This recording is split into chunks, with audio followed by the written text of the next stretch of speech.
خليني رحب بكل متابعي صفحة ذاكرة الدوري السوري. وجه لكم تحية. أنا الإعلامي زياد زين العابدين ابن مدينة اللاذقية، مدينة البحر والجمال. خليني أحكي شوي بس عن بداياتي الإعلامية.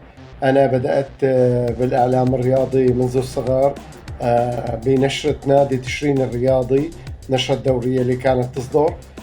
كنت وقتها صف سابع.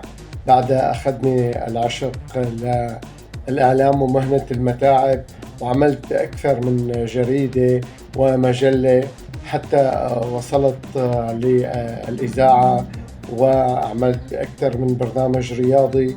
وبعدها أكيد من بعد الإذاعة اتجهت التلفزيون، وأيضا أكثر من برنامج رياضي كمان شاركت فيه.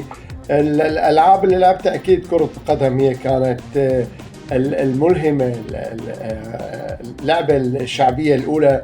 ومثل ما بينقال ما فرقته السياسة جماعة كرة القدم. كرة القدم لعبة جميلة وكنت حبها كتير.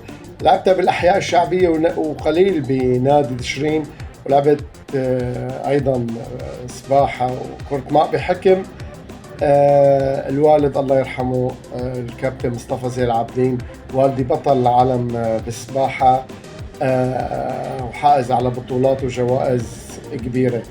أيضا مثلت نادي تشرين لأكثر من مرة بعضو إدارة، والحمد لله رب العالمين كانت مسيرتي إيجابية لحتى الآن، ودائما نطمح نحو الأفضل.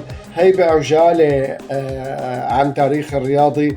بتمنى أكيد الجميع يتابع هالصفحة الحلوة وهالناس المشرفين عليها. أكيد أنا صار أكثر من اتصال معهم، ورأيهم وأفكارهم كتير عجبتني.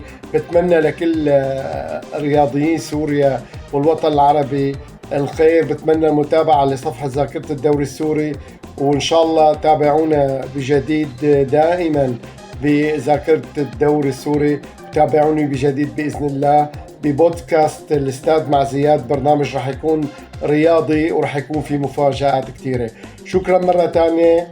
هاي تحياتي لكم، زياد زين العابدين من اللاذقية مع عبق البحر والجبال والأشجار الخضراء.